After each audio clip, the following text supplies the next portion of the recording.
সবাই সকাল সকাল চলে এসো, যারা আমার কাস্টমার আর যারা আমার কাস্টমার না তারাও এসো একদম। আর এটা তো ভোলেনাথের প্রসাদ হিসাবে দিই, সবাই এসো, সবার জন্যই।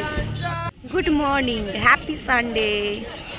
আগের দিন গেছিলাম, বাবাইদার দোকান বন্ধ, আবার আমরা আজকে বেহায়ার মতো যাচ্ছি, জানি না দোকান খোলা কিনা। আর এখন বাজে ঘড়িতে 6টা, আর এখন আমি আছি বেলঘরিয়া স্টেশন। বেলঘরিয়া স্টেশন, বিশ্ববিখ্যাত বেলঘরিয়া স্টেশন। এই পাশের আকাশটা একরকম, এই পাশের আকাশটা একরকম। এটা হচ্ছে মানুষের জীবনের কালো ছায়া, আর ওটা হচ্ছে কালো ছায়া কেটে গেলে যেটা হয় সেটা।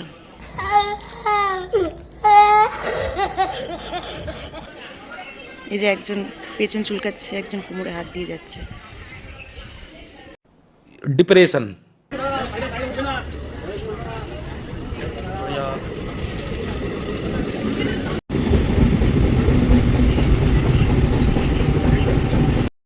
ট্রেনটাকে পেছনে ফেলে এখন যাচ্ছি বাবাইদার দোকানে। ওই যে ট্রেনটা চলে যাচ্ছে, আচ্ছা একটু বেশি ভিড় মনে হচ্ছে। ওতে একটা সুন্দরী বৌদি ছিল, তাই দুঃখে আর তাকে নিয়ে ভিডিও বানাতে পারলাম না। চলে এই বিখ্যাত কালীবাড়ি, এখানেও আকাশে মেঘ করে আছে। কিরে বৃষ্টি আসবে? আজকে কি দোকান খোলা পাবো কিনা জানি না। না না, মেসেজ করেছে খোলা পাবো, তাহলে আজকে খোলা রেখেছে। সকাল মেসেজে রিপ্লাই দিয়েছে, আমাদের কপাল ভালো। क्या बोला तूने? বহুত দিন বাদে অনেকে আমাকে জিজ্ঞেস করে, কি রে বাবা তোর দোকানে এখন ব্লগার আসছে না? আমি বলি দেখ ভাই, আমি বাদ দিয়ে দিয়েছি ব্লগার। বলছে কেন? আমি বলছি আমার ইচ্ছা করে না। অনেকদিন পরে আমরা এলাম, কিন্তু আগের দিন এটা কি ছিল? আগের দিন আমি ঘুমিয়ে ঘুমিয়ে সত্যি কথা স্বপ্ন দেখছি আমি তরকারি বানাচ্ছি। ডিপ্রেশন। ভোলা যখন আমাকে ডাকতে গেছে তখন আমি আতঙ্কে ছিলাম সকালবেলায়, যে কি হলো ব্যাপারটা, এটা কি করে হলো। যাই হোক, আজকে অবশেষে আমরা দেখা পেয়ে গেছি বাবাইদার। আর এখন কিন্তু সেই ঐতিহাসিক মুহূর্ত। পেঁয়াজ ঢালা হচ্ছে চপিং করে। 12টার আগে আসবা স্যার। নাটক দিয়ে কল করে দেওয়ার সঙ্গে, হ্যাঁ বসার জায়গায় তুমি ওরা আমার কাস্টমার, ওরা খাচ্ছিল, বলো কি করবো বলো, তুমি 12টার আগে আসবা। 12টা মানে আজকে আমরা মটন কিংবা চর্বি পাবো? একদম একদম পাবে, মানে পেতে বাধ্য।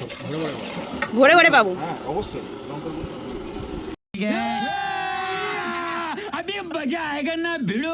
দোকান মিষ্টি কিচেন, আর সাথে ড্যামেজ পরকটা আর ইভিনিং এ স্ন্যাক্স। আর এখানে কিন্তু বাবাইদার দোকান নামে খ্যাত। নরম নরম খাসির চর্বি দিয়ে একদম রসিয়ে কষিয়ে রান্না চলছে বাবাইদার দোকানে। আর সাথে শুধু আমি নেই, সাথে আরো 2-3 জন আছে ইনক্লুড। আমি একা বলবো না, আমি একা বড় হবো, আরো 2-3 জন আছে আমার সাথে, তারাও থাকে, তারাও কন্টিনিউ করে। তারা শুধু কন্টিনিউ করে চলে যায় না, তারা লিটারেলি দাঁড়িয়ে থাকে। বাবাইদার দোকান। আর এখানে সব থেকে সিক্রেট কথা হচ্ছে, রোববার দিন বাবাইদার দোকানের পরোটা হচ্ছে 10 টাকা পিস, আর এমনি দিন বাকি 7 দিন হচ্ছে 8 টাকা পিস। তার কারণ হচ্ছে বাবাইদার দোকানই খোলেন। মানুষ শুধু জগদ্দলে খেতেই আসবে না বাবাইদার কাছে, সাথে কিন্তু বাচ্চা ক্রিকেট খেলাও দেখতে পারবে। আমাদের এই মাঠটার মধ্যে অনেক খেলাধুলা হয়, অনেক প্রোগ্রাম হয়, সোশ্যাল কাজ হয়। আর তার মধ্যে পেছনটা হচ্ছে বাবাইদার ভিআইপি জোন, তাই তো? ওখানে গেলে এসে গাড়ি সামনে লাগিয়ে সবাই ডাইরেক্ট জিজ্ঞেস করে না পেছনে চলে যায়। ভিআইপি জোনে চলে যায়। 2 টাকা বেশি?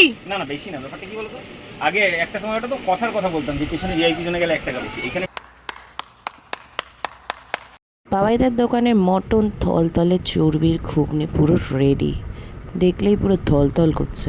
কিন্তু পুরো রেডি হয়ে গেছে বাবাইদার দোকানে। আর এখন কিন্তু আলাদাভাবে রেখে দেওয়া হচ্ছে যাতে শেষ পর্যন্ত কাস্টমাররা চর্বি পেতে পারে, না হলে এই চর্বি থাকার নয়। এই পরোটার সাথে আলু ফালু খাবে না, চর্বি খাবে। তুমি বাবাই চর্বি দিতে হবে। দেখো তুমি, আমি আমি আমি ধরো মিথ্যা কথা বললাম, রসগোল্লার পিস কিনা পুরো রসগোল্লার পিস।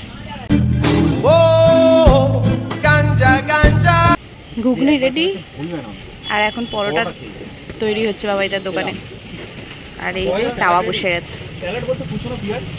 ড্যামেজ পরোটার সাথে মটন চর্বির ঘুগনি পুরো রেডি, আর বাবাইদার নিজেই কিন্তু ওটা রেডি করছে ফার্স্ট কাস্টমারকে দেওয়ার জন্য। অসাধারণ। কিন্তু ড্যামেজ পরোটা খাওয়া কমপ্লিট হয়ে গেছে। আর আজকে কিন্তু ভিডিওটা আমি এন্ড করবো এখান থেকে, কারণ বাবাইদা কাজে খুব ব্যস্ত, কারণ আজকে রোববার। আর সাথে কিন্তু তোমরা রোববারে পেয়ে যাবে মটন কিমা দিয়ে ঘুগনি, আর সাথে মাটন চর্বি দিয়ে ঘুগনি। আর কালকে কিন্তু বাবাইদার দোকানে কিন্তু দারুণ একটা অকেশন আছে, যেটা হচ্ছে ভান্ডারা দিচ্ছে বাবাইদা, সব থেকে বড় ব্যাপার। বাবাইদা কালকে ভান্ডারা আছে তো? একদম। সবাইকে সকাল সকাল যতক্ষণ আমি আছি ততক্ষণ দেওয়ার চেষ্টা করবো। এবার দেখো একটা টাইম আছে, যেই টাইমের পর মানুষও ক্লান্ত হয়। তো আমি তো হিরো না, আমারও ক্লান্তর একটা টাইম আছে। এবার সকাল 6টা থেকে খেটে যদি সারাদিন দিতে পারি ওরকম তো সম্ভব না, হয়তো 1টা 1টা 2টো পর্যন্ত অ্যাপ্রক্স। মানে যেরকম ড্যামেজ পরোটার খাওয়ার টাইমিং সেই টাইমে সেই এসো। টাইমে এসো, 1টা 2টো পর্যন্ত আমি আসি। আর খেতে গেলে বাবাইদার পরোটা খেতে গেলে আসতে হবে গোলগড় কালী মন্দিরের ঠিক উল্টো দিকে মিষ্টি কিচেনে। কিন্তু বাবাইদার না এলে দোকান বন্ধ থাকে, তাই তো? আমি না হলে দোকান বন্ধ।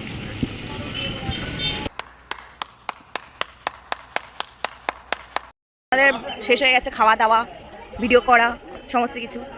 ভিডিওটা দেখো, ভালো লাগলে কমেন্ট লাইক শেয়ার করো, আর না ভালো লাগলেও দেখে নিও, থোড়া থোড়া করকে। বাই।